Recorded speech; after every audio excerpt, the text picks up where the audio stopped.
Black. Bold. Black. No lighting on my photo. No, make it dark. Naked like tree bark. And yes, my bite is vicious, but please don't compare me to no bad bitches. I'm indigenous. El Kevalan, no need for the Revlon, no silly con in my tush. I'm cute in my kush. I'm the aftermath of the burning bush. You see me every time you close your eyes and make a wish. I'm that dark licorice, that dark liquor mist, natural, no Remy, my hair natural, no Remy or Yaki. I get happy when they call me nappy or blackie, cause wearing nothing at all, I be the belle of the ball wherever I fall, while they steady hacking. They lacking. Yes. Self-confidence. Okay. That's why I look right at them and tell them, yeah, baby, dark and lovely. Nothing of me ugly. The sun loves me. My sons love me. I'm the same color of the streets they be hugging. I understand them and understand them both ways. I cause the dark age and I'm black power and so much more. And that's more spelled with 2 O's and no E. And if you know anything about me, you already know a sister like me, baby. I put the Hugh in Huey P. I was the inspiration for the activists, the blackest sis, yelling F with a pigment. They ain't effing with my pigment. I'm the tenant type with the inner light, the dimmer daughter. True story. I wrote this poem for my great-grandmother who used to put bleach in her grandbaby's bathwater. She told my mother to scrub harder, hoping that her black would come off. Maybe self-hatred is crazy. They call my mama a tar baby, but I'm that star baby. The morning star made me, Oshun made me. Well done. Well done again. That's why I say kudos to my kin for making sure I was proud of my skin tone. So I never got hung up on any Willie Lynch syndrome. You're read wrong. I'm confident, headstrong. I got nothing but love for my sisters they call red bone. I'm just a black stallion that be styling, and I be dressing like I own 1,000 islands. They ask me what I do and who I do it for. I told them another true story. I do it for the woman that told my mother when she was 11 that she was too dark to wear those sterling silver earrings she just got. See, my mother grew up with skin that was Cajun, and an age when to be considered beautiful, you had to resemble a Caucasian. Crazy how somebody's conversation consecrated my mother's color complex, coded in their context, but somebody should have gave them contacts, because last I checked, every color goes with black. Amen. As a matter of fact, every now and again, I'll put on some red lipstick. Every now and then. And I do it for the idiot that said red doesn't blend well with dark skin. Oh, but he gets lost in the heat of the evening. Every time he sees me wearing it at an even, he's heated and fiending for Hershey's kisses. He Hershey kisses like strawberries covered in silhouettes. I'm secure in my shadow. Nothing but teeth and eyes. I'm the tea kettle, the black widow, divorce and beauty, Europeanized. They asked me what I do and who I do it for. I told them this final true story. I do it for my little chocolate covered mentees. Little girls that I mentor here in Chicago, draped in the same rich skin as me. But for some reason, this one still felt empty. And that's when I told her, baby girl, don't you know your skin? That's your inheritance. You're wearing it. It's staring you in the mirror. But she was taught to fear her, told that she was inferior. So of course this beautiful little dark-skinned girl wanted to be light. This beautiful little dark-skinned girl wanted to be light. This beautiful little dark-skinned girl wanted to be light. And I looked right at her and I told her, baby girl, don't you know, light is exactly what you were made of. You're what's produced when shooting stars get together and make love. God made us black. That's all the colors of the spectrum. God made us black. Black woman gave birth to all the colors of the spectrum. That's why I never disrespect them. That's why I say, check in this bag. I told you. My skin is rich. I got that $1 million melanin. I'm talking about the deep chocolate that the prophets still be dreaming about selling in. Every element is elegant, is effortless, no need for embellishment. I'm posted in the middle of the African flag with my African ass, and I'm so glad about being black. Thank you.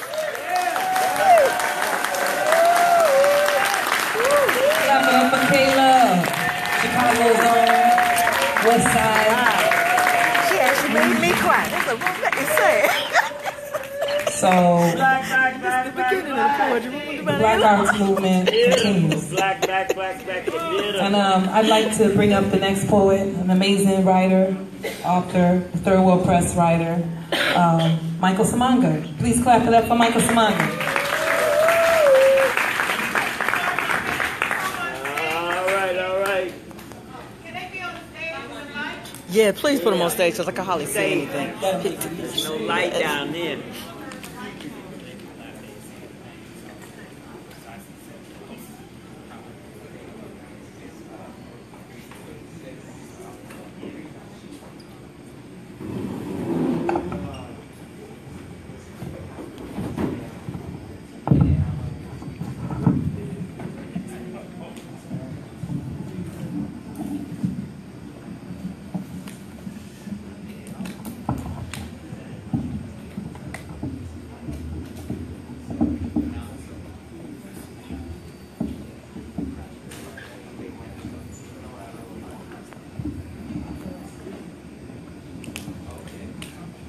Everybody hear me?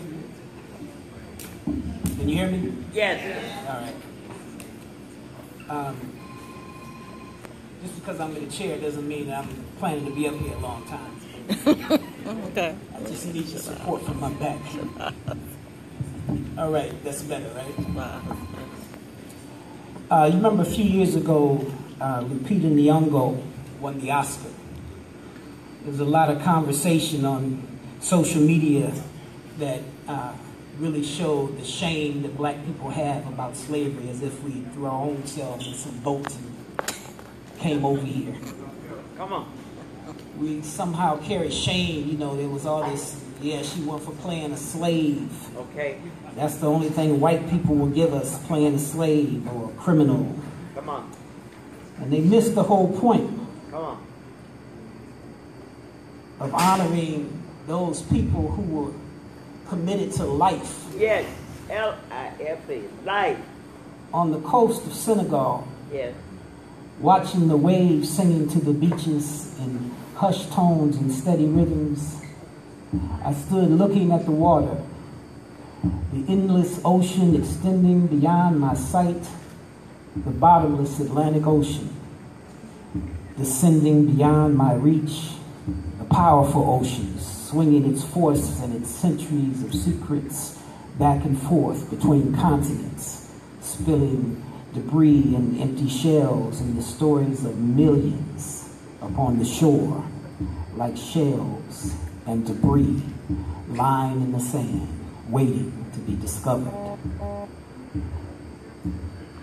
I stood there searching for the stories in the sand and closed my eyes and smelled the ocean, and the African sun surrounded my skin to warm me because a chill had fallen like a misty rain upon me, causing my bones to rattle and my teeth to chatter and my body to shake when the voices of millions of storytellers begin to rise from the sand, and millions more shouted their tales from the water in languages I could not decipher, yet completely understood. The sound of drums rattle, accented chains, and the chatter of foreign voices, and the shaking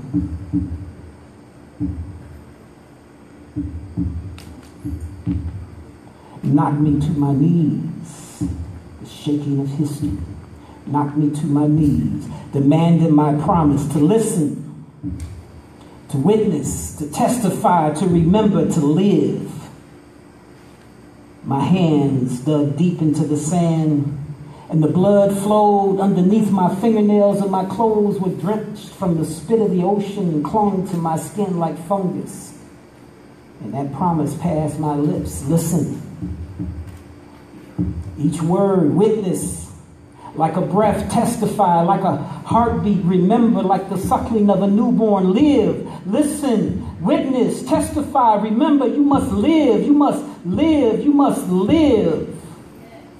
The words fell from my mouth like prayers, skipping across the water like voices from a choir, chanting, praising, singing the promise over and over and over again. And I stood up on the shore, and the African sun was behind me, and my blood stained the sand, and my shadow fell into the ocean. The voices were suddenly quiet as if hiding, and I felt alone and exposed and afraid as I repeated my promise, hoping it would give me courage and call the voices back to comfort me and guide me and protect me.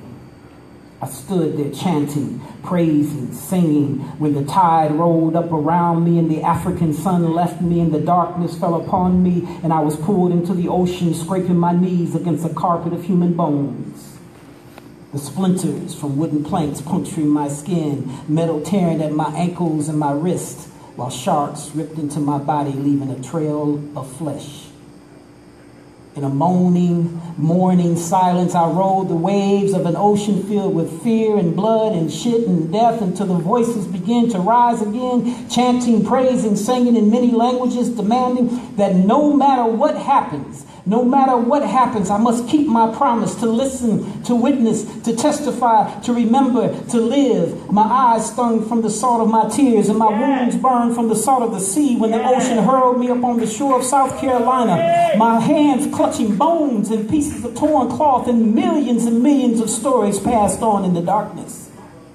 And with my face buried in the soil, I gasped for fresh air and vomited bile and blood between breaths, rinsing the residue of the journey across the sea from my body before I looked back at that water, searching for the African sun to warm me again, because a chill had fallen like a misty rain upon me, causing my bones to rattle and my teeth to chatter and my body to shake when the voices of millions of storytellers begin to rise from that southern soil, and millions more shouted their tales from the water.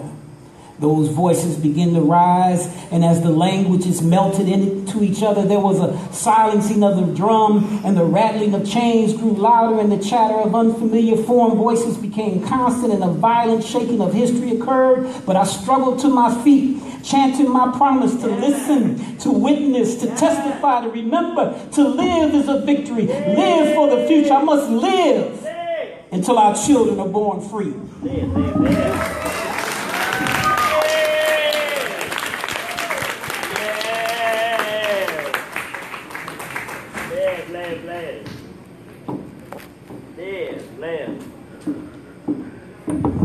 Okay, keep it going for the poets. Clap it up for the poets. Thank you for the words. This is indeed an honor. You all should clap it up for yourselves for taking time out to be here.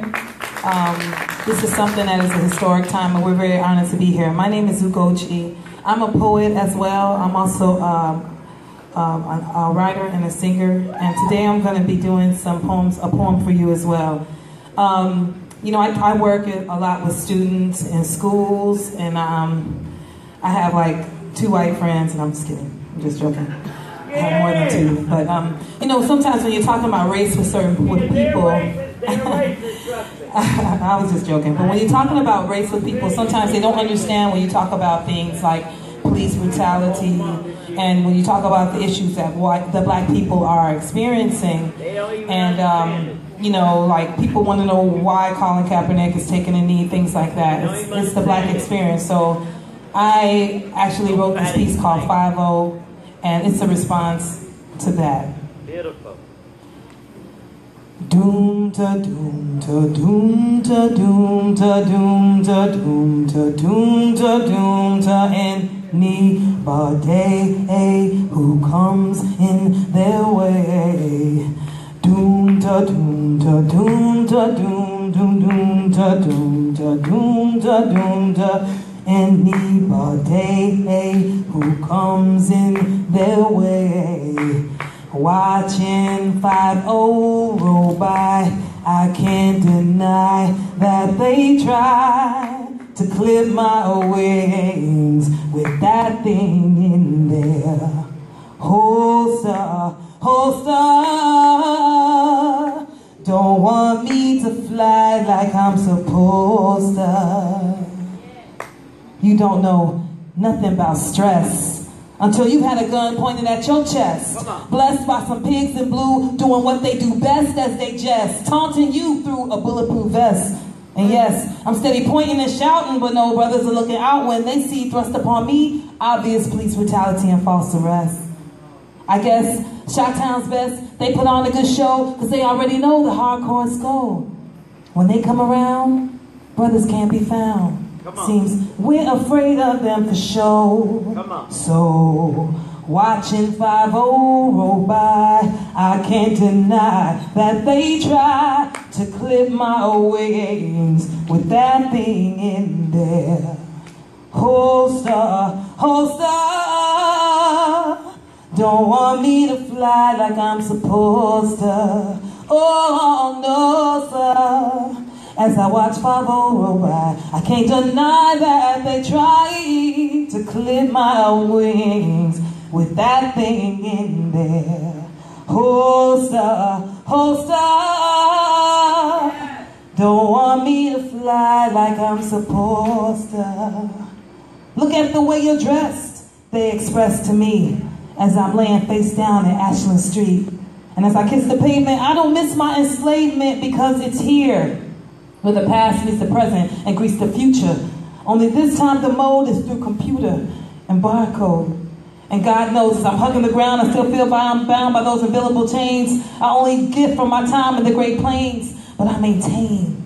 As I'm watching 5-0 roll by, I can't deny that they try to clip my wings with that thing in there.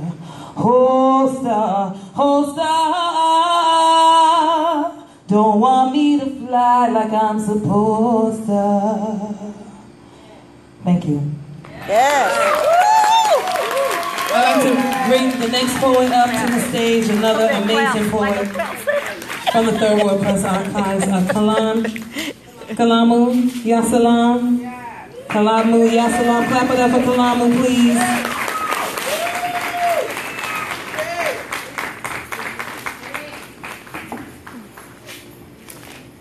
Author of the amazing book, The Magic of Juju, that you need to find and pick up. Yeah, you can clap for him, that's an achievement. I learned a lot reading that book.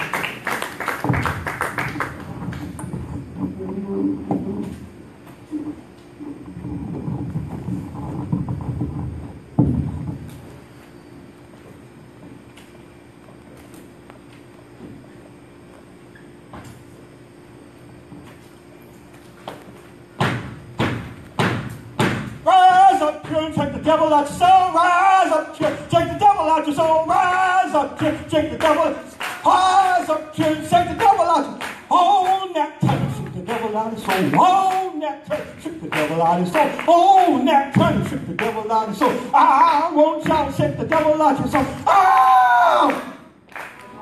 Oh! Shake the devil out your soul, oh! Shake the devil out your soul, oh! Shake the devil out your soul. Now's the time to shake the devil out your soul. Now's the time to shake the devil out your soul. Now's the time to shake the devil out your soul. Don't be afraid, shake the devil out your soul. Don't be afraid, shake the devil out your soul. Don't be. Take the devil out your soul. Don't be. Take the devil out your soul. Don't be afraid. Take the devil out your soul. No matter who the president be, I want y'all to. Take the devil out your soul. I want y'all to. I want y'all. Don't be afraid. Don't be afraid. Don't be afraid.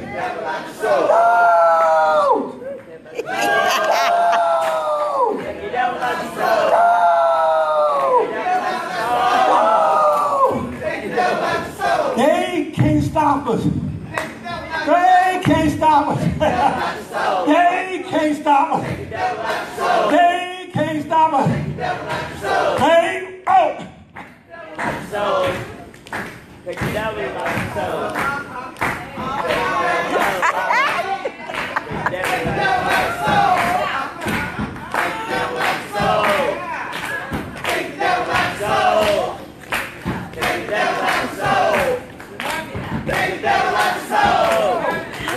Take the devil out your soul. Take the devil out your soul.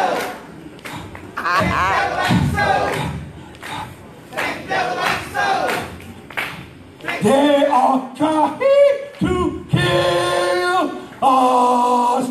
Us here. They are trying to kill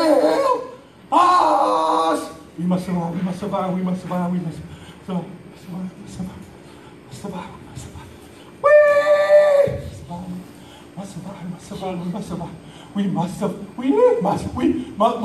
must, no matter, we must, what happens, we must, our people, we must survive, we must survive, we must survive, we must survive. We must survive, we must survive, we must survive. They told us we couldn't, we must survive, we must survive.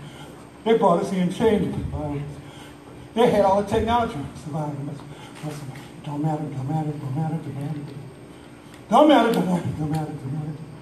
As long as you are, as long as you're ready to, as long as you're ready to survive. As long as you're ready to survive. As long as you're ready to survive. As long as you're ready to survive. We must. We must. We must.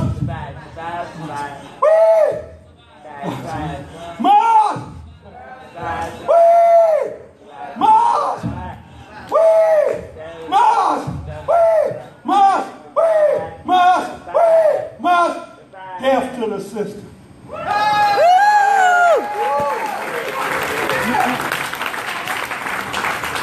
Wow. Clap it up for the brother, please. Please clap it up for him. That was like a jazz song in the key of revolution. Yeah. I loved it. Me too. Very, very lovely. Okay, so we're all very ripe and seasoned in this room, which is beautiful. So you might know this song. My Umi says, shine your light on the world. Shine your light for the world to see. Anybody know that song? Okay, all right. So we're going to be blessed to have a special guest appearance by Mos Def's Umi is going to come here and actually read a poem for us. So we're very honored to have Sharon Umi Smith coming through. But right now we're going to have an amazing poet from Third World Press that has an anthology that's coming out. She has her own book of poems, called Quick Fire. And maybe you can check them out after you hear her reading. Allison Horton is going to come and bless the stage right now. Please clap it up for Allison Horton. Hey, Allison! This is her release from Third World Press. Support the poets. This is how they lead.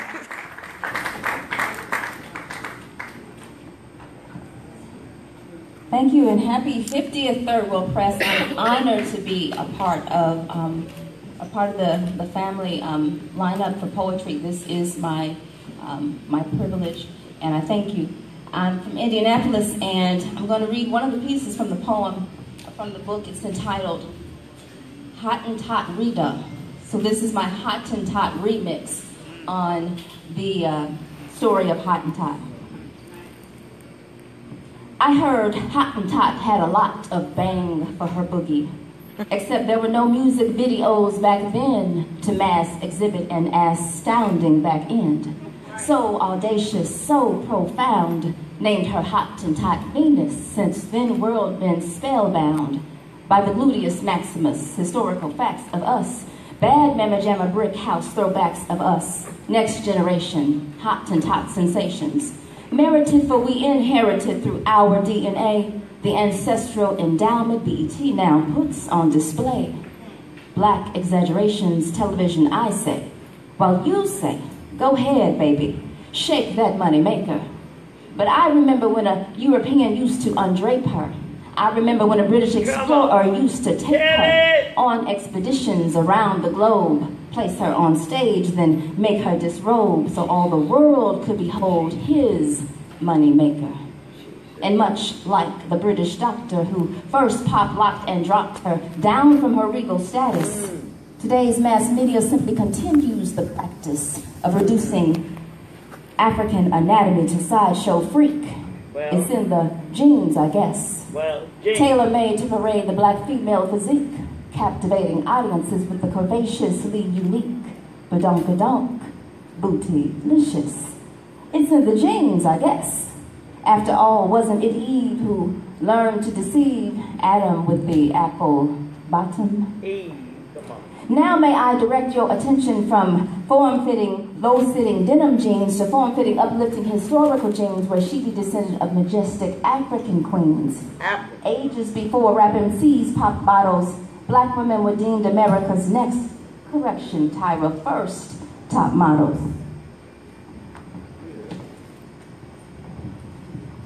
Shapers of civilization, epitome of honor, ungraspable beauty.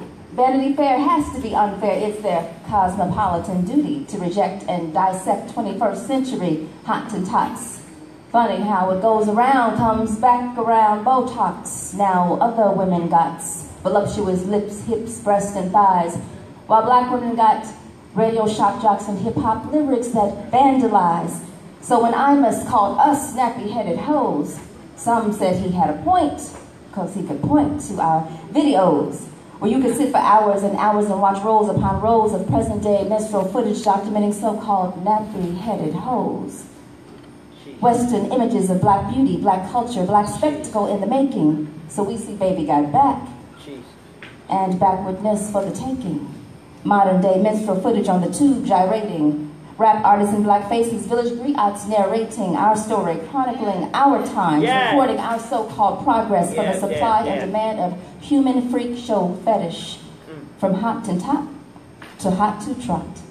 From exhibitions to hip-hop auditions. From carnival attraction to video vixen. No more oddity, now hot commodity. Dropping it, popping it, locking it. Phenomenal women's bodies be once more on the world stage, shaking what our mamas gave us. Lo and behold, what now enslaves us? As cameras zoom in to gawk once again at the outs and ins of us from lopsided angle, much like the caricatured profile of our beloved sister Sarah Bartman, who at this historical juncture must be turning over in her South African grave from witnessing myriad women of color forget to remember that perhaps we should not drop it like it's hot and hot. Thank you. Yeah.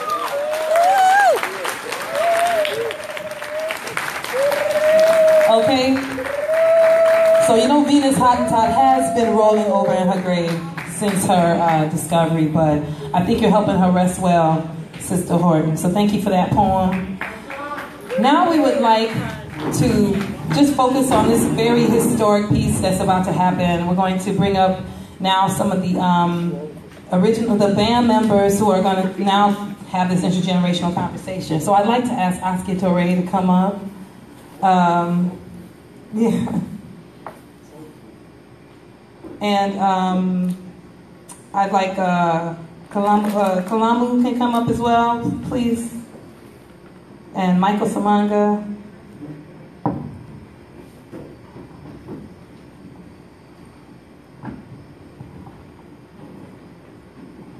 Haki had to go take Sonia, so his spirit will be in the mix. Okay, so we're going to have one more poet that goes, I don't even really need to introduce him. I'm just going to say Askia Torre is going to give us a poem. Please clap it up for Askia Torre right now. Thank you so much.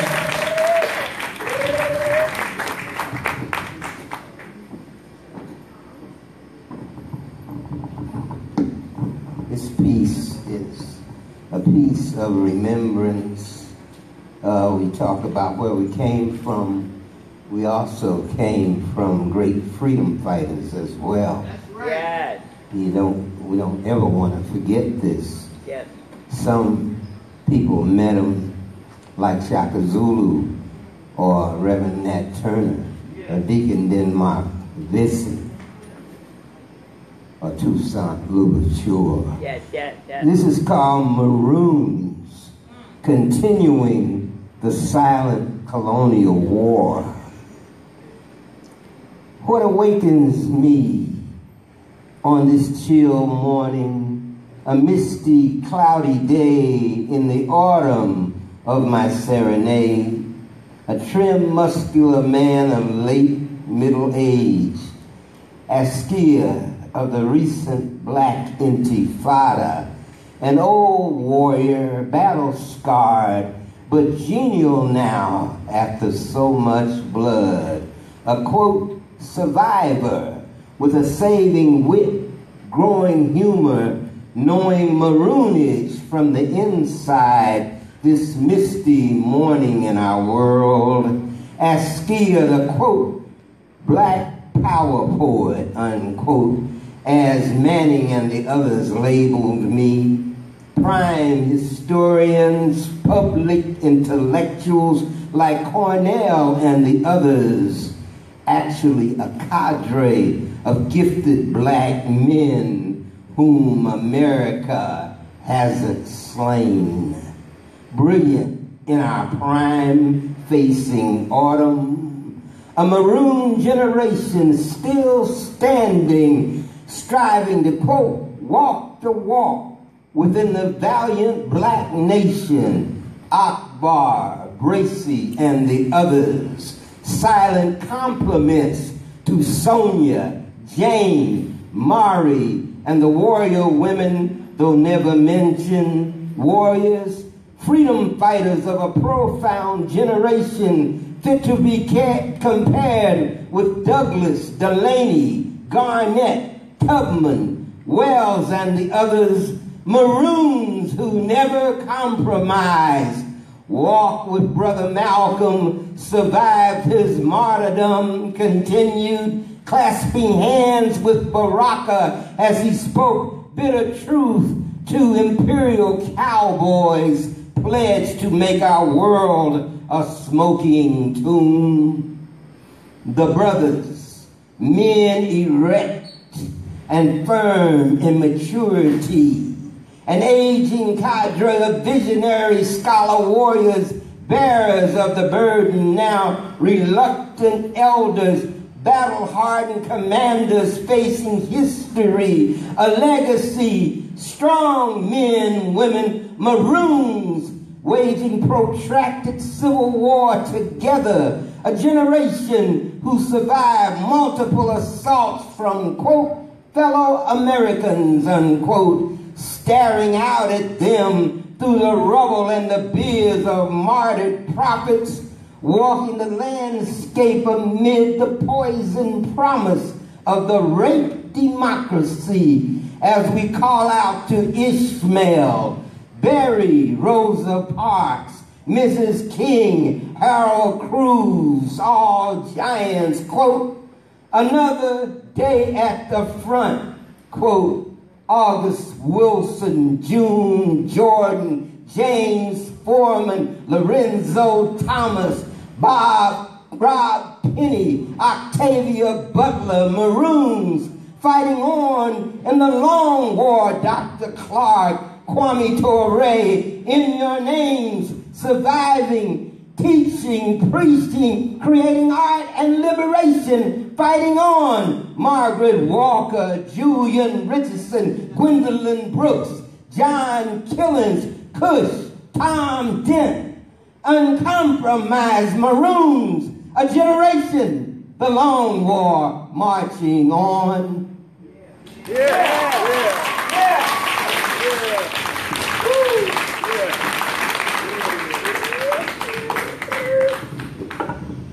All right, thank you. We can clap it up again for Saskia Ture.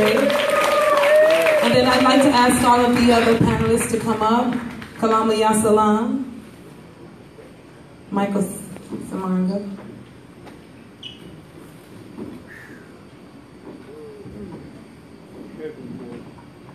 And our intergenerational poet, sorry. Okay. Okay, so this is an amazing aspect for me because I wasn't alive for the original Black Arts Movement, but obviously that movement influenced the poets that came after. And when I was reading this book, I was really impressed with the with all of it, just the how well the information was documented. But as a vocalist and as someone who's a singer, I really was moved by the sound of Black Poetry Section. And when you were talking about the what the critics were saying, I found this to be a really interesting quote, and I want to share it with everybody. It says a critical, so it's basically a review of the Black aesthetics, and it was a writer named Addison Gale, a critic, and he basically the quote is, "A critical methodology has no relevance to the black community unless it aids men in becoming better than they are." And that is a deep concept in 2017 for me, because I don't always find that that's our aim in making black art.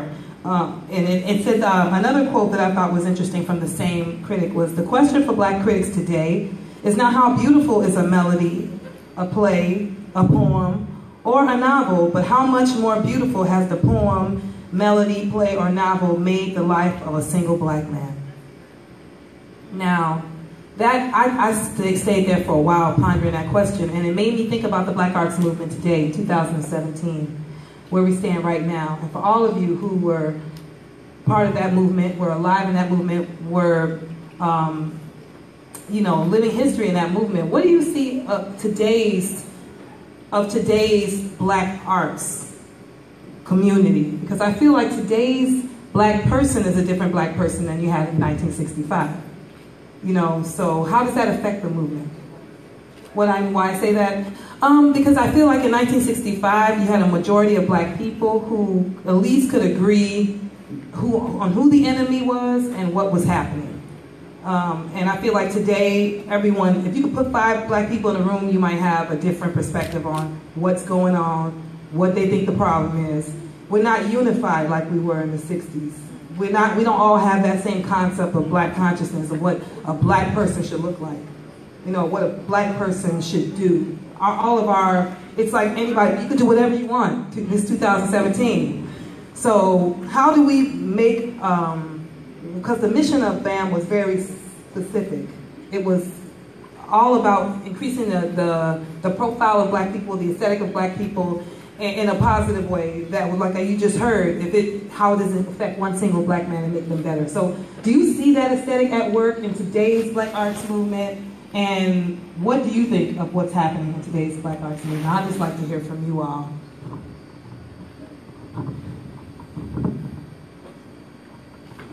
Well, part of my job is to make the president uncomfortable. I love it. I love it. I mean, think about it. Do you really want to be comfortable now? I love it. And part of the assumption is somehow today is different from yesterday, is different from previous days. No. If you had been there, you would have seen we were not only fighting the man, we were fighting each other. That's real. Tell it. That's part of life. Tell it. There's no sense in romanticizing struggle. There's nothing romantic about struggle. Struggle is hard. Wherever and whenever it occurs, it's hard. And we as a people have a history of going through hard times. Yes. People talk about the 60s like it was magic and the 70s like it was great. You know what I'm saying? I don't say much about the 80s, but I mean, you know what I'm saying? But think about this. Right now, you have thousands of people in the street with the Black Lives Matter movement. And it has influenced people worldwide. Worldwide. That's always the way it has been. That's always the way it has been. If you go to, I believe it's Ireland, there's a statue of Frederick Douglass. Now I'm going way back. Frederick Douglass. Because you understand, and it's very easy for us to get comfortable praising something else other than what we deal with on a day-to-day basis. We can't avoid ourselves. We cannot avoid ourselves. And it's rough right now. It's a rough period. You understand what I'm saying? I mean, there'd been some crackers for president, but we ain't never had it.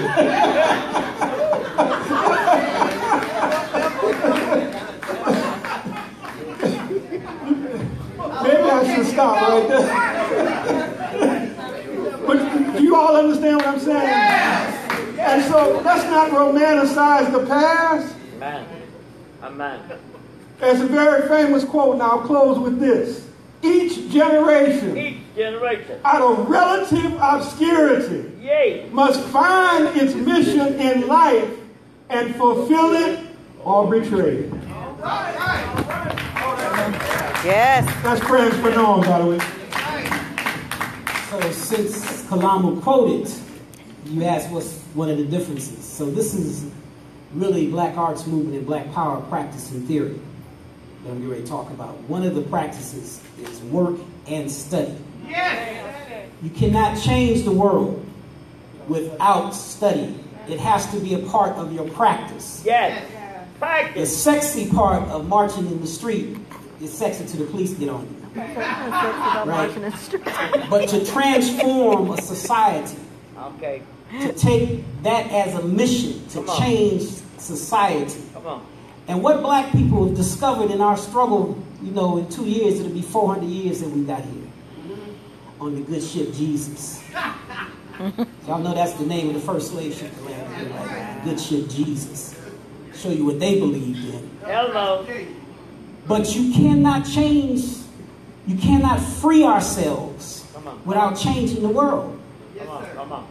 That's what we understand that. That's right. Yes. So one of the issues is, what is the demand, right? What do we want? So when these kind of spontaneous eruptions began, my students, many of whom were activists, would come and say, you know, Dr. Simanga, we stopped the freeway last night. And I said, yeah, I saw that. So what's the demand? Yeah, right.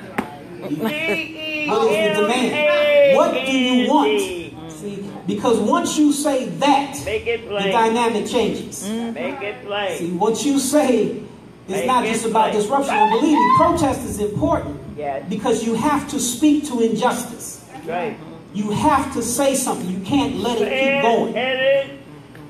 But change requires a demand. Frederick Douglass, power concedes nothing without a demand. It never has and it never will. Those who want progress without struggle want the crops without plowing up the ground. Amen. They want the ocean without the awful roar of its many waters. And they want the rain without the thunder and the lightning.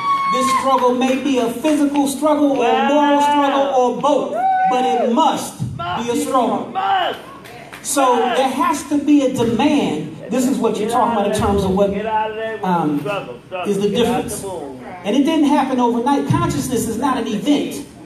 It is a process of learning over and over again and needing to answer a question about your existence. Yes. Right? So true. Yes. The great jazz musician Fats Wallace said, "What did I do to be so what? Black and blue?" Andy Razzitt, right. Right. What did I do?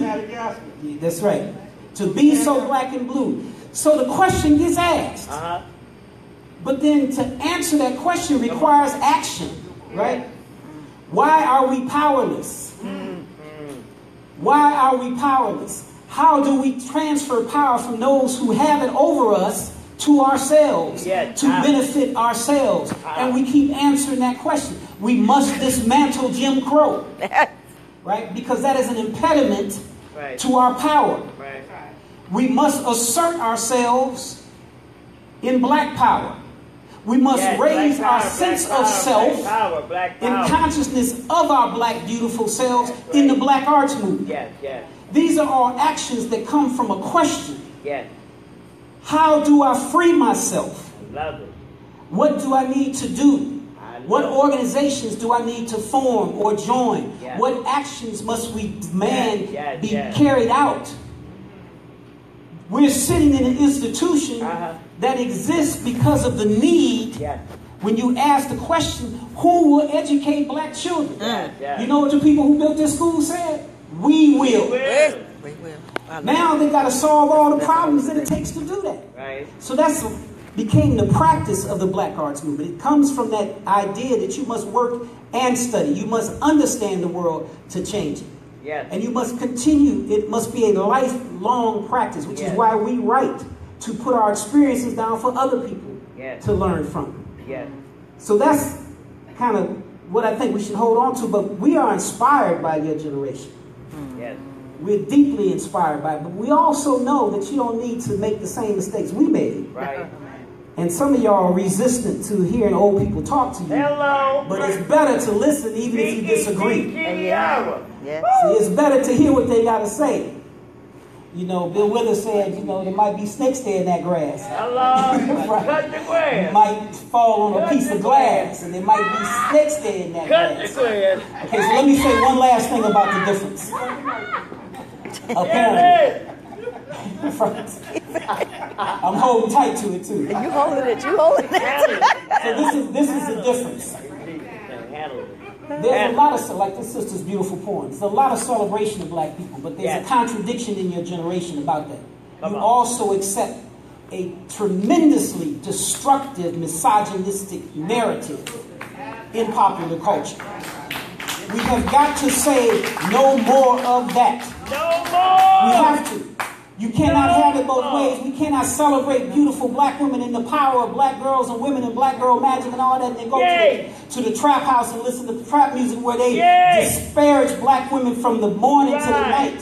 We cannot do that. We cannot listen to records that talk about raping women. That's right, you cannot. That's the contradiction. So the black arts movement's music, you can search high and mighty, but you're going to hear people saying, you are my everything. You surely must know magic, girl, because you changed my life. It was dull and ordinary, but you made it sunny and bright. Every dream I dream is about you. You see what I'm saying? That's a different narrative. And it also says that black men were willing to be vulnerable to their feelings about black women outside of the objectification of them as sex objects. It is up to your generation, because this is your generation's music. And as conscious black people, you have to understand that it is, again, that's that question, what must we change? And it requires sacrifice. Do not make the mistake of characterizing a whole generation by the commercialization of the culture. That's so true, so true, so true, so true. The idea is, though, it is your responsibility to confront it. That's Even true, though that's those true, are that's your true. brothers, you have to confront it. Amen, you right, you right. Thank you. The question was, what's the difference between the black arts movement of then and now? And speaking as a person, I'm 35 years old. I've been doing art for about 14 years, 11 years full time. But outside of that, I'm a mentor. I founded a mentoring organization here in Chicago on the South Side, all out of pocket, working with youth using hip hop and spoken word poetry to teach character development and community activism.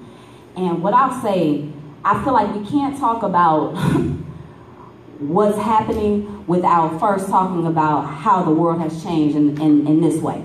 My grandfather, who's about 70-something years old, he told me that the things that are happening right now have always been happening. The difference is media. So now we can upload traumatic experiences, and with no effort at all, we can see awful things happen over and over and over and over again. And the youth and young people that are making music are making it from this trauma. This is what they see over and over and over and over again. And because they're dealing with this, and there's not a lot of hope for mental health illness, there's not a lot of access to counselors and different things like that for our children, and there's a stigma on seeing counselors and so on and so forth as it pertains to the black community. They are looking to numb the pain of what they're seeing. They're looking to numb their trauma, so they're doing it a couple of ways. They're doing it by way, what's the difference between then and now? The drugs are different.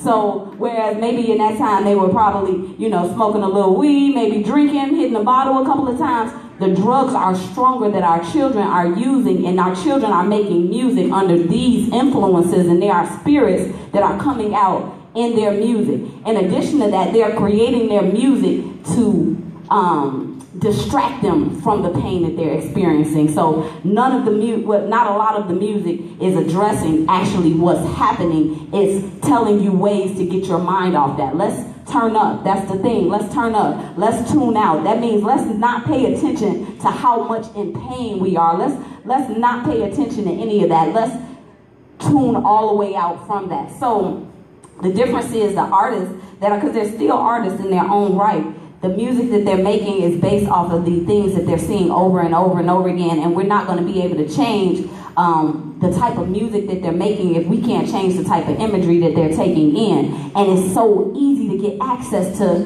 trauma that is like, how do we stop it? All day, if you got a Facebook account, all day you can scroll and see horrible things happening to people. So not only are you living in our communities and seeing people getting killed. I was teaching a class, and in my class I said, how many of you have seen someone get killed? And 70% of my students raised their hand. I said, well, what did you do after you saw the person get killed? They said, I went home. There's no counseling, so what kind of music do we expect for them to make while they're seeing this? What kind of music do we expect for them to listen to while they're seeing this? So if we can't address the mental health illness issues in our community, we're not going to be able to change things. And that is the difference between the movement then and now. Our artists are making music out of their trauma. Get rid of the Facebook account. Mama see that's all it be. I'll pray with you, baby. I would ask you, Don't let it come my in your eye sister, gate. No, your ear gate. are you aware? Let's see. I wanted to. Are you aware that they hit us with heroin and crack cocaine? Yes, they did.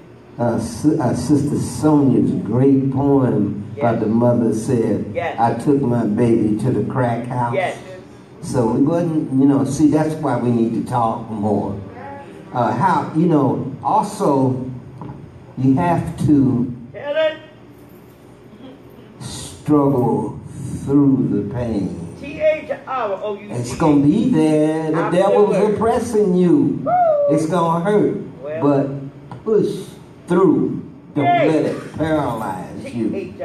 Push through. Push through. And, remember, even the cracker that shot Michael Brown up, that's still a human being. Come on. He can die too. That's right. You see the thing on the Vietnam War? Come on. And them suckers came with all kind of gigantic killing machines. Ho Chi Minh and them say, come on with it. Say, because we got something for you. So you begin the process of creating the counter. F you. We ain't going nowhere, sucker. He starts to kind of stop. White boy told some of the white lady, police officer came towards her. And this is now while we're talking. Right. She said, please don't hurt me. Don't. There's a white woman here. And he said, oh, dear. He said, no, we're not gonna hurt you. See, we only kill black people. Right. That's the thing. Remember that? We don't kill black people. You're all right, dear. Just go home. Right. You see. So that's the Neanderthal, the werewolf. But we had them before. Yes. Right. What did they call them when our ancestors were in bondage? What did they call them? Slave patrol. That's what the police establishment has emerged out of. So Reverend Turner and them, Harriet and them, they had to deal with. How many of y'all saw, before they got shook up and put it off, how many of y'all saw Underground? Yeah, he said sister played Harriet. Yeah. So don't think that this is unique. It's been, punch, counterpunch, punch, counterpunch. You hear because our people, our parents, everybody, them Tuskegee Airmen, those black whacks and waves and stuff, they didn't give in and live to fight another day. Yeah. And we didn't. We got Nazis now, but what our parents and grandparents, they had the Nazis. Nazis. One more day. And they had to, what they do, those black troops, because they wouldn't have won that without them brothers, sisters. Yay! They took out the Nazis. Yay! Nazis! So that's because he got an agenda. You're a nation, you're a black nation. What's your agenda? I love it. Work plan your plan and work your plan. You're a black nation. He bombed Tulsa to take out Black Wall Street. Build others. Build the Garvey movement. Build the Nation of Islam. And the black revolutionary forces. Not the FOI also, but others. You know? The new Black Panther Party. The original Black Panther Party. You know? So that's, you know, I get a little free. That's all right. You're all right. You're all right. You're all right. That's your calling. All right, guys. So I think it was Brother Kalama who said, I just wanted to piggyback on this one real quick. Right. We had, Take your time. We've had a couple of crackers for presidents. Okay. Couple of what? And I'm going to agree on that. You know, and the problem is we ain't never had a Cheeto. Crackers, but we never had Cheetos. We ain't never had a Cheeto as a president. So that's kind of what we're dealing with right now.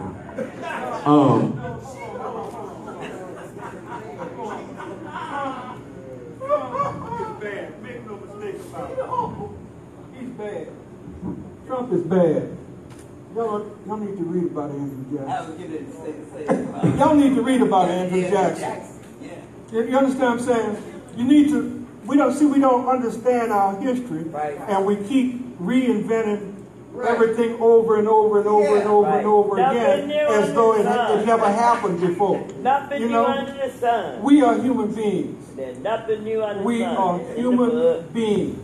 And the problems we have in this society is not because we're black, it's because they are capitalists. Yes. Mm-hmm. It's not because we don't have a problem because we're black. We have a problem because our oppressors are capitalists and they will sell their mama. Yes. Amen. Listen, it has nothing to do with us. Although we believe it's us.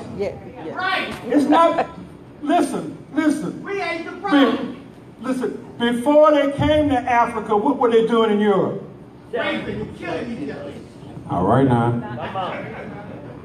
Kill it. So as I was reading about the Black Arts Movement. All right. All right. Now I'm only 26. Well, I'm not gonna say only, but 26 years old. 26 and woke though. I say that 26 and woke. Now I was reading on a lot of when I read the book. It was pretty. I learned a lot. For one, let me tell you, I'm not a reader. And one thing one of you guys stated was, you have to study. Yes. Okay, and when I cracked the book, I mean, I had the TV going and the radio music playing. As I started to read, I turned everything off because the book turned me on to a lot that I didn't know. Which one of the things that brought it to me was about the poetry. Now, I'm not much of a poet myself, but I am into like media and music and, you know, arts and such. With the poetry part, it kind of bring the question to me about traditional poetry compared to black poetry. And I wanted to know, like, what was that separation in the poetry? What created that type of difference? What was the difference, should I say, in the poetry? The difference, again, is sort of like what I was just saying. It's not really about the poetry. It's about the conditions and what we're struggling with. Yes. You understand what I'm saying? So, I'm going to give you one quick example. I was it was either London or Manchester. It may have been Manchester, England. And somebody said something to me about, you know, we celebrating Black History Month. Immediately I went to February. But in England, Black History Month is October, right? Okay. And so they were schooling me about that. And I said, okay, all right, I can dig it, I can understand that, different, you know. But then they hit on something that I thought I understood. They hit on they had this poster, and they had Phyllis Wheatley. And I said, oh, that's African American, right? But at the time of Phyllis Wheatley, her book was published in London. And she was an English subject. She was part of the English Empire. She never was a citizen of the United States of America. I didn't, see, I've been taught to claim Phyllis Wheatley as one of our ancestors in terms of African. Look, it's not, it ain't about us. It's about what our oppressors have done to us and made us believe about us. Yes. We believe things about us that do not correspond to our own reality. Amen. You understand what I'm saying? So what happens is, there's a term called cognitive dissonance. That is when you believe something that's a total contradiction to your own existence. Come on. Cognitive thinking dissonance is against what you actually are. Come on. And we are masters of cognitive dissonance. We believe in things that are not us. And so that's what we're struggling with. We are struggling with how to see the world for what it is, and see ourselves for who we are. Not for who we think we are, not for who we were told we are, but for our actual reality. And that's over and over and over again. And guess what? That's not even a black thing. That's the struggle of all human beings who want to be humans. Whatever their ethnicity or whatever.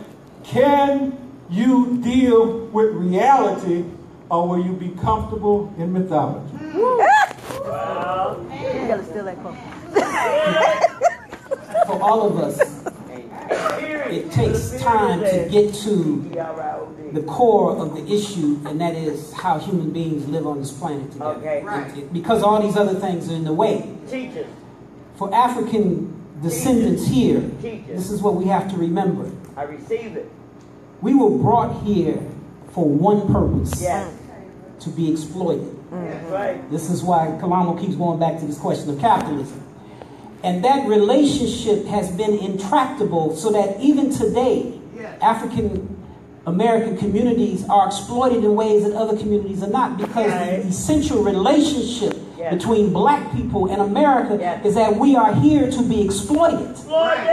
We're not here to be citizens. We're not here to be president. We're not here for any of those other purposes. We are here to be exploited. That's why there's redlining and higher interest rates and job discrimination and lower pay and all of those things. Private prisons. The people, the Justice Department said Ferguson's black people were being taxed through penalties and tickets. Millions of dollars to pay for the lifestyle of elected officials. So we have to remember that that's the relationship that we have to this country, and we've been pushing to change that relationship, but it only changes if power is transferred. And power is only transferred if you come for it. And it only is transferred if you come for it and you take it. And that is what the struggle is. So the Black Arts Movement is also a question of taking control of the narrative of who black people are. Right? That's what, at its essence. We define us. We speak for us. We create our poetry. We speak in our own voice. We listen to our own music. Which is why the challenge that I said about your generation, that is a problem that has to be solved. Whatever the reason is, it has to be solved. We have to, the Black Arts Movement had to transform us, as Malcolm used to say, from Negroes to black people. Right? So that was a problem we had to solve. We had to understand that it was only us. There is nobody else. There's a lot of talk about our allies and stuff. Allies in any condition are based upon mutual interest. It is not romantic. It ain't magic. If our interests coincide, we will be allies. When they don't coincide, we will not be allies. But it is up to us only to free ourselves. None but ourselves. on the one hand, I do not want to dominate the conversation, but I do feel it's important for us to understand another thing, and that is the racial context of our struggle is important, but we do ourselves a big disservice if we don't deal with the gender differences that are going on in our community. Right. And we cannot successfully wage struggle against the oppressor and at the same time not deal with our own contradictions along gender lines. And we don't even, as far as I'm concerned, that's not up for discussion in terms of whether we will deal with it or not. I'm willing to talk about how we will deal with it, but I'm not going to listen to somebody saying we're not going to deal with how we in our own community have to deal with the contradiction of how men treat women. Man, stay right there. Stay right there, Holy Ghost. And it's interesting with Black Lives Matter, sitting in with them, those little sisters are lionesses.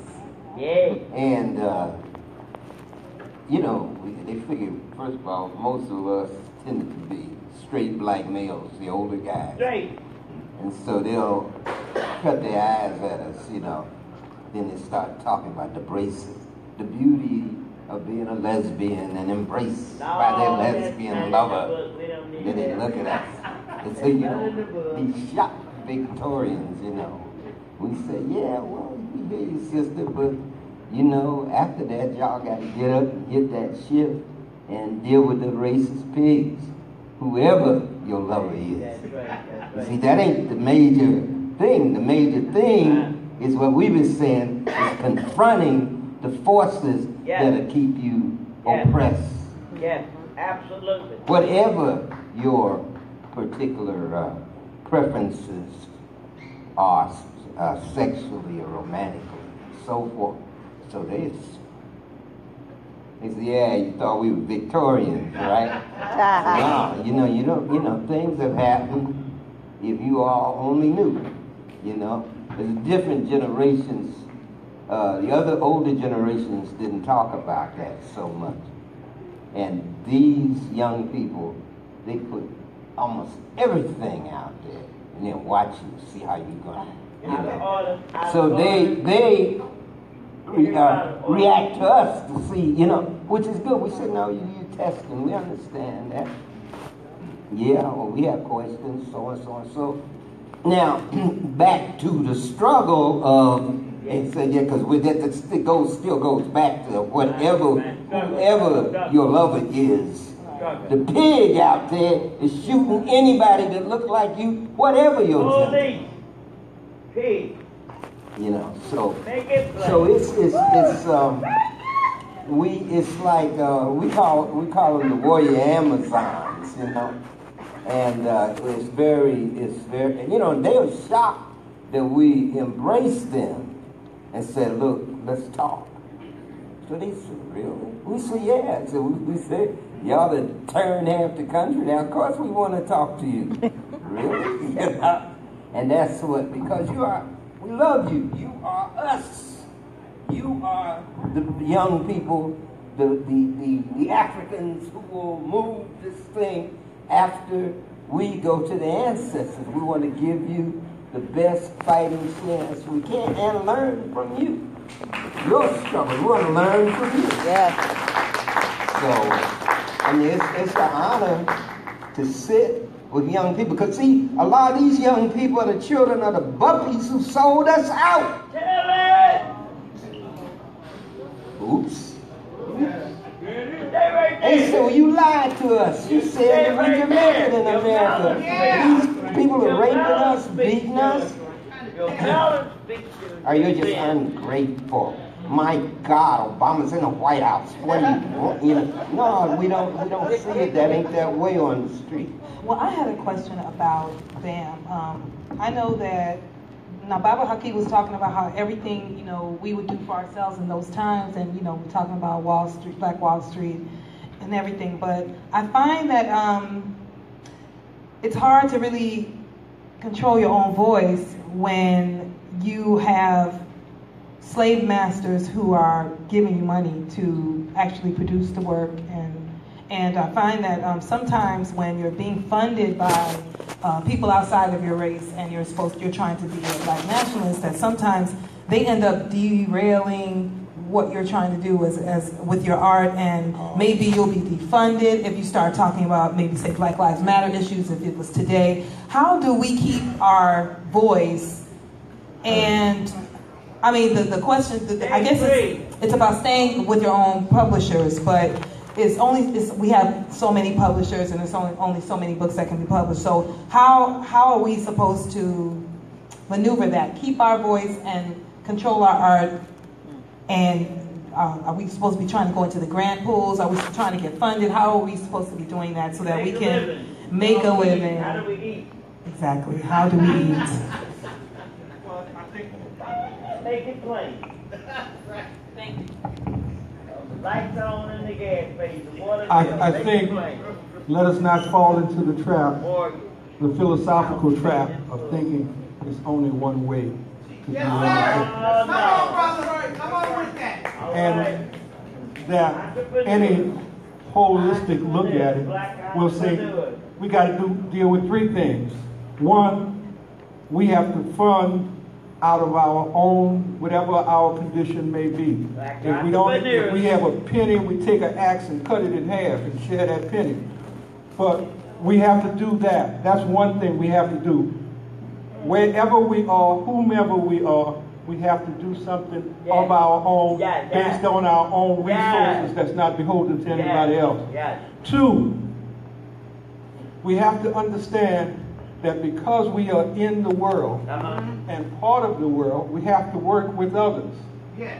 We have to work with others. There's no getting around it. Yes. Right. And in fact, we would be lying if we say we did, because almost all of us come Monday, we go, you understand what I'm saying? Go back to the man.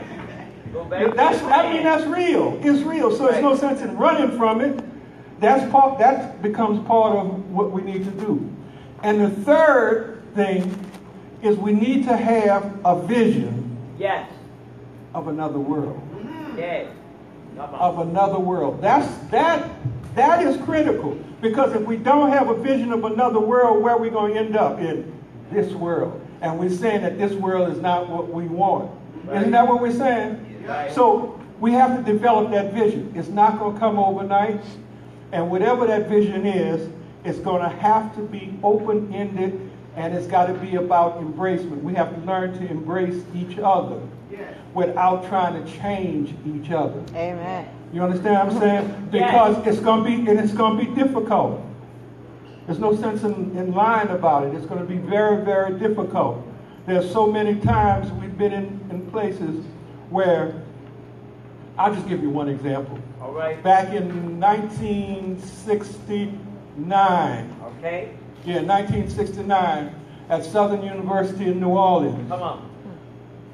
We took over the school, pulled down the flag, all like that. Police came, put us in jail. We kept the movement going and so forth and so on. And one of the young men whom had been selected to be the editor of our paper was what today we would call gay. But see, I'm from New Orleans, and that's been going on, so we don't even worry about that. But anyway, just telling y'all the truth now. If you go listen to our music, go back, you see it. It's been there a long time. Where do you think Little Richard recorded at? Come on now, you tell him. Tutti Frutti? What do you think that's about? Hey, hello. But anyway, y'all got me. Y'all let me. My man over here laughing. I know you never thought about it, but we got to start thinking about these things. It's real. But anyway, this young man was gay, and he was in charge of the paper. Okay. And somebody ran up on us and said, well, how can you have one of them running paper. I say, as long as the paper is coming out on time and he's doing the work, you don't have nothing to say about that. Man, I love it. And we have to get to the point where we can work together and not even have to have a thing to say about because we ain't got to sleep with everybody. What is the problem? We don't have to sleep with everybody. Come on, y'all, be real. Let people be themselves and be able to accept themselves. Now, I know this is a difficult thing to talk about because for some people, gender is like religion. You know, but everybody got one. All right. So 2 quick things. When I was about 35, I called my mother up and I said, day before, I called my mother up and I said, is Uncle Eddie gay? And she laughed. She said, why are you asking me that now? And I said, because it never occurred to me. Right. It was not important because he was a man who loved me as my uncle and I loved him. And so anything else was irrelevant. And then it dawned on me one day that not only was he gay, he was an openly gay man in the 1950s and 60s. Oh, wow. But it didn't matter to me. So do you understand my point? Yes, absolutely. I just accepted him as a human being who loved me and was a part of my family. Me too. So we have to not drive people out, because I'm telling you who we would have lost. Langston Hughes, James Baldwin, Baird Rustin, Audre Lorde. See, if we start calling the roll, think about what we would have lost in our struggle. Right? And those are just the people that are famous. We're not talking about people who did the grunt work behind the scenes. So here's the second thing.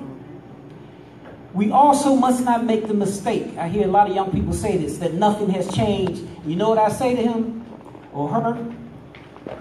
Did you ride here on the back of a bus? I love it. See, we cannot dishonor our ancestors by saying that their sacrifices were for naught, because we sit here today because of them. And there has been progress. But that doesn't mean we have won. That means we have moved forward. And we get pushed back and we move forward. The struggle is incremental. There's not going to be one day when Jubilee comes.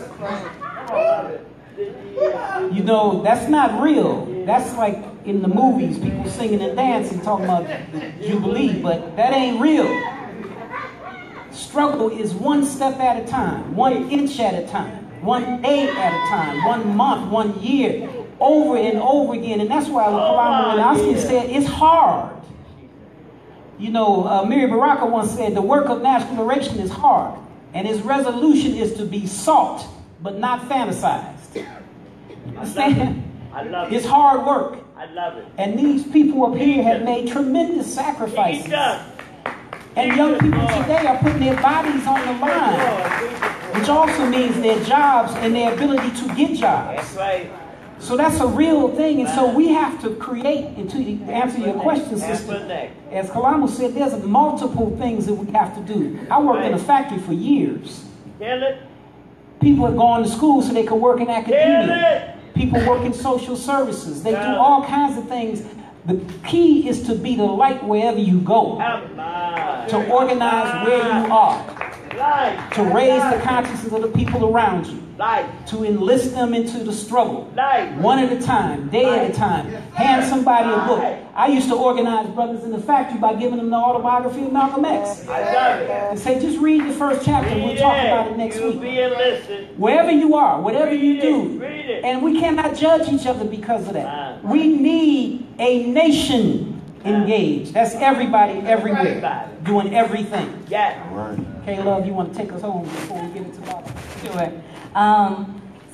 The question at hand was, when you are trying to do your movement and your funding is coming from outside sources, they might try to derail the message or how you do it. And like I said, I am a poet, but before I'm a poet, I'm a mentor, I'm a youth advocate, and I've been that literally 17 years. I've dedicated myself to empowering youth. That's the one thing I love more than spoken word. Spoken word came as a vehicle to communicate with them through. But first and foremost, my heart is with the babies. And so I believe that everybody has a different role to play in the revolution and the evolution of our people. I might not be the person that's marching down and standing on the front lines, but where you can always catch K-Love is somewhere teaching a baby. Always, no matter what. How do we fund our own movements? I said earlier that myself and my partner founded a mentoring organization called Lyric on the south side of Chicago, and it stands for Let Your Rhymes Inspire Creativity,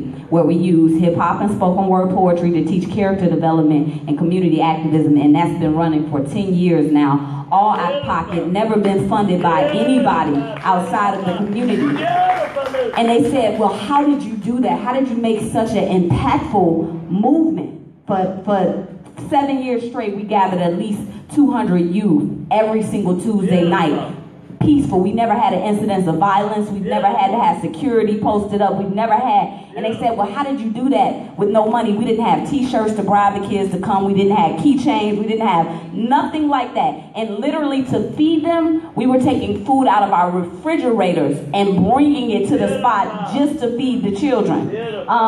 They said, how did you make it so impactful? I said, well, what they needed more than they needed keychains and t-shirts is love and actual care and actual concern. And excuse my language, when somebody will ask us to teach a class on engaging youth, and we'll say, well, number one, you got to actually give a fuck. Amen. That means that you have to give a real one. You can't pretend like you care. You have to actually care, and you actually have to have your empathy button on. And so I'm getting up to the point. So I'm an international spoken word artist. I have a large following on social media. How do we fund that mentoring organization? I use the people that support my poetry to fund what was going with my children. So I would go on Facebook literally and say, I got 5 students that need bus cards. If you can help me out, inbox me. And when I tell you, I raise my right hand to God, people constantly inbox and said, I got it. Where you need me to bring those bus cards at? I say, hey, we want to feed the children on Tuesday at the open mic. Can anybody cook?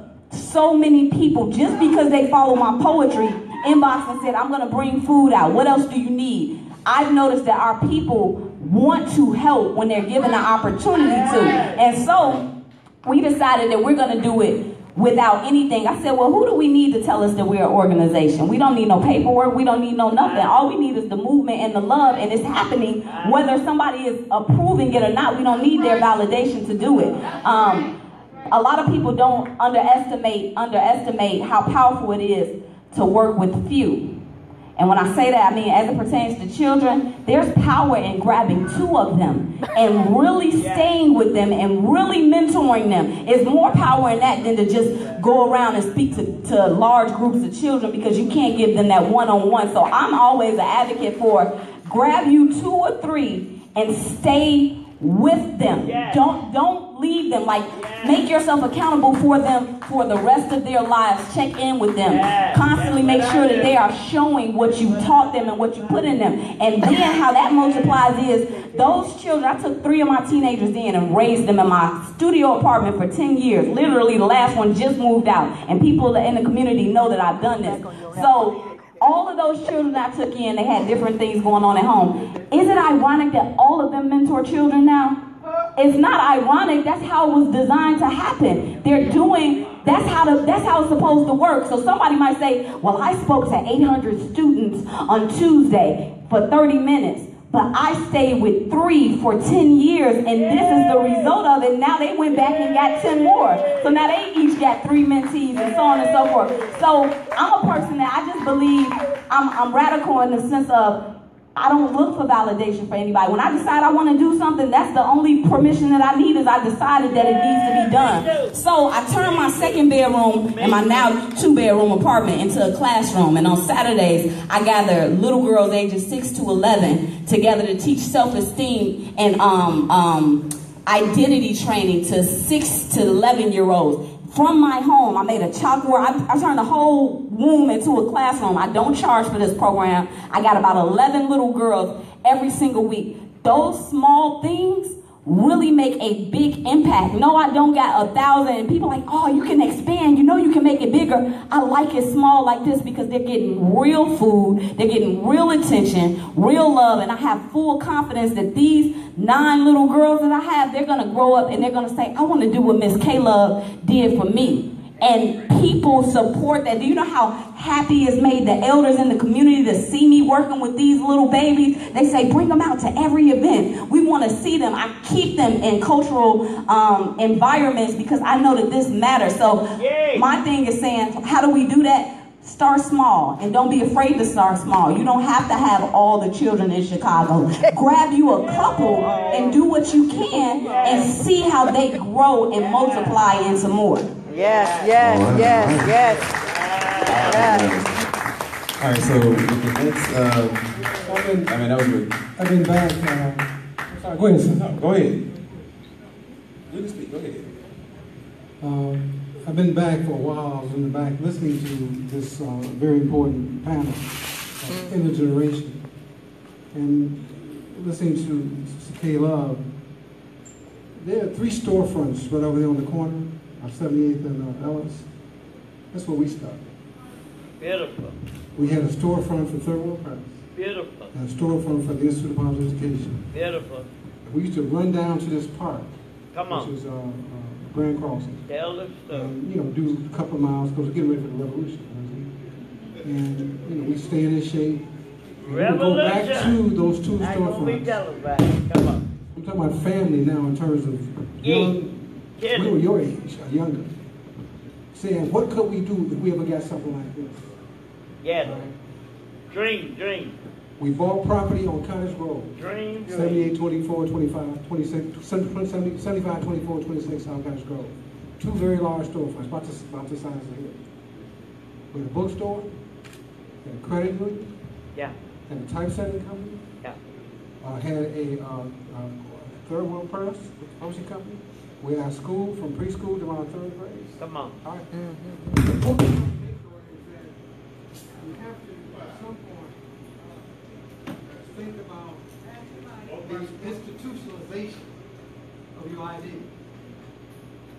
Ideas and the creators of ideas and the carriers of ideas run the world. In this city here, come on. The Irish run it. Irish, that's right. Catholic Church. The Polish, which is the largest Polish community outside of Poland, are that's more right. than we are. Right? Catholic Charities. I've seen them down there. Holy. We have to understand that we're up against serious That's right. Yes, we are. But the only way we can get, and what you're doing is critical, it's important. I'm just trying to say, it's got to continue to move and grow. All right? Yes. So what happened to us? We bought that property. Right. We had all these institutions developing there. Right. We went out and bought a farm. Right. We bought 80 acres of land up in upstate Michigan, Grand Crossing. You know, right. We're getting ready to go throw down. All right. But we realized we can't throw down with the American government. That don't make no damn sense. I spent 3 years in the military. I have some understanding. But at the same time, how can we get out of these cities and protect our babies? Come on. So what happened, basically, we took that property. We finally got, we almost stole this place. What happened, we found out that the place was empty. Come on. I went down to the Archdiocese, talked to the real estate guy, but not mispronouncing my name and everything else. It's not available now. We got people squatting over here. I come back out south and call my Catholic friends and say, who run it outside? Kill it! It was Bishop Winton Gregory. Kill it! A black bishop. There you go. I called the guy. Kill it! He said, Haki Marguti, he never called me back. So he called him and said, Donnell Lee. The guy called back, his secretary called back in about a day and said, are you the poet? I said, yeah. That's why I'm getting a poet. All this, I'm a poet. This comes about because I'm a poet. You know what I'm saying? Poet! So we cannot minimize the art form. Man. Art saved my life. I'm Blackboard 14 years old. I read Blackboard 14 years old. All right? I read Blackboard 24 hours. Black. Gave it to my mama who was in the sex trade. I grew up around pimps and hoes selling cat doors. But you know what? You can't, I'm saying you got to get away from that stuff. Yay! We're in the northern black community. We're not running from nothing. That's but right. This is no drug zone. This is no gun zone. That's this right. is no profanity zone. That's right. My this is house ours. is. The reason we still here now, we own it. We own it. Now, I just want to say a few things. What happened? They want $1 million for this place. Come on. Mama Refaro, that's her back there, sister back there. She's one of the keenest minds in terms of economics. Come on. And finance. All right? So we talk about how can we get this place. What happened? Come on. The game bangers started breaking out the windows. You know, ain't nobody in this place. Hey. So I go back to the guy and say, look, we got to if you're going to let us take, we got to take it now. We negotiated down. We didn't have no money. We sold a damn church. Tell it. All right, got the money from the church to use down payment. Got Mama Refaro to do her wonderwood in terms of negotiating with these guys, and we got it. Tell all right? We just put $1 million in this place. We got a new parking lot. We got a new roof on this thing. We put a damn elevator in here. Tell it. So I'm saying you gotta think. But what has kept us together? A damn elevator. What has kept us together is family. It's family. It's extended family. It's extended family. And there's no corruption here. Oh. You see what I'm saying? There's no corruption here. All right? And the key point is the reason Rose is here, the reason Antoine is here, I can, you know. Okay. We gotta grow. We gotta grow. We need independent black institutions. That's right. At every level of human involvement. At every level. And that means, see, it ain't no sacrifice for us. It's a commitment. Commitment. It's a commitment. Commitment. And that's a profound difference. That's right. And people ask us all the time, why you keep still, I mean, 75 years old, why are you still doing this? Why are you so fired up? I love black people. So do I. I love black people. There's nothing more important to me than my babies, okay? And I would go as far as say this, I love all children. See, the problem with this country is you got this goddamn orangutan as the president. The guy never changed the tide, never went to a grocery store, never, flushed the damn toilet himself. This is the important thing we have to understand. We got to be fired up. But what you, the young man, sister, you got to be guerrilla warriors. That's right. And what a guerrilla warrior does, he or she can go into the camp. Get what you need. All right, come back. But you got to move toward ownership, daughter. You got to own it. All right? And the problem with our people, and I'm going to finish with this, the problem with our people, we don't own who we are. We don't love ourselves. Okay? And then finally, this. The problem with the great majority of people in the world, not just here, and not just among our people, we make choices within the parameters of other people's decisions. So you got the Koch brothers, you got the Walden family, you got the Buffetts, you got the 0.1% of the richest people in the damn world. They got more money than God, okay? So how do we become decision makers? Right. If you're an artist, you're a decision maker. That's why I'm a poet. You can't tell me what to write. All right?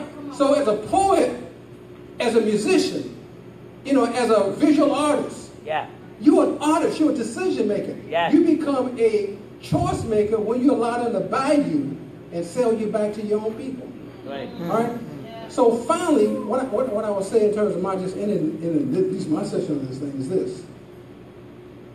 We only do what we've been taught to do. We service over 700 babies here every day. We got 3 schools. We got right here, we got a school K through 8, the Barbara Sizemore. We name it all the time, the Barbara Sizemore Academy, Betty Shabazz Academy, New Concept School. In Inglewood, I founded Third World Press in Inglewood in 1967 in a basement apartment about the size of the damn stage that I share with other unwanted animals. All right? Animals. Don't talk to me about poverty, about not having nothing. You see what I'm saying? I've seen, and the greatest threat now in terms of our general area are the Negroes. are the Negroes. Negroes! I've seen Black our people, own people Negroes. betray us to the point that you're going to cry on us. That's right. But you know what? You just have a team. You get up the next day and say, I'm ready to go back to work. Down with Negroes. Down and so, with Negroes. we're going to let this brother say what he has to say. We're going to close this down. Because look, y'all got to go back to the hotel. You got to get fresh. You got to get some rest. You got to get back here tomorrow. Bringing your boyfriend, bringing your girlfriend, bringing your sister, bringing your brother, bringing your wife, bringing your husband, bringing somebody. And you know what I'm saying? And I tell the brothers always, marry a woman smarter than you. That's right. You told your son that I heard you on WBON. That's how you keep That's why I'm here. a relationship with marriage going. Okay? I know brothers went through, I mean, they run through women like it's water. All right?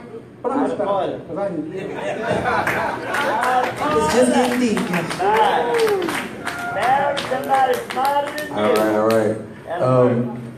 So, one thing I've noticed about, you know, just learning about the Black Arts Movement and everything that the previous generations has offered us was power. Power.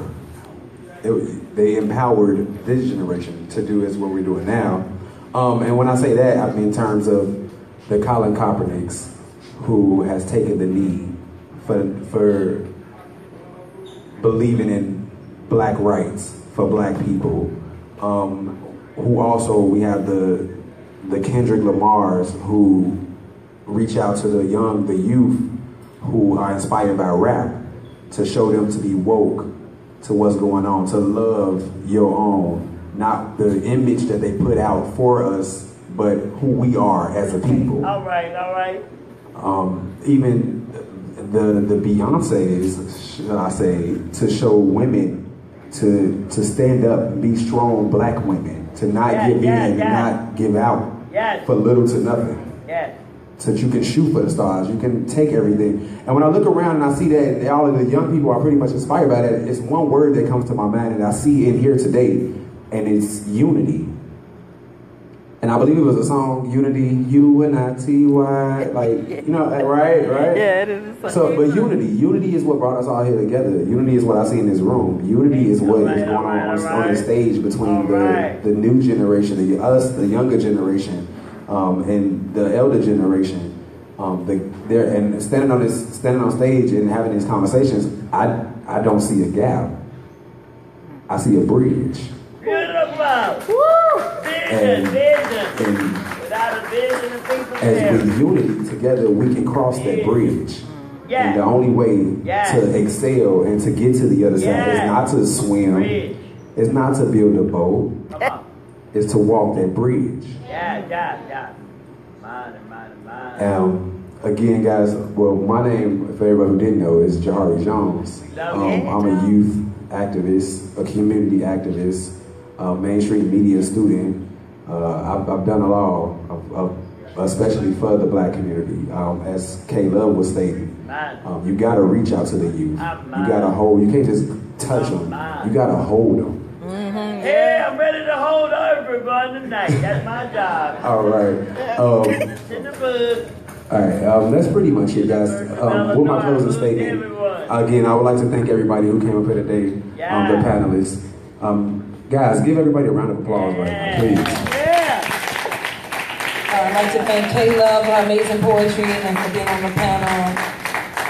Thank you so much, everybody who's here. Michael, Carmen, Askia. My name is Gochi. I'd like to thank all of the organizers of Third World Press, Baba Haki, and we will see you all tomorrow. Thank you for your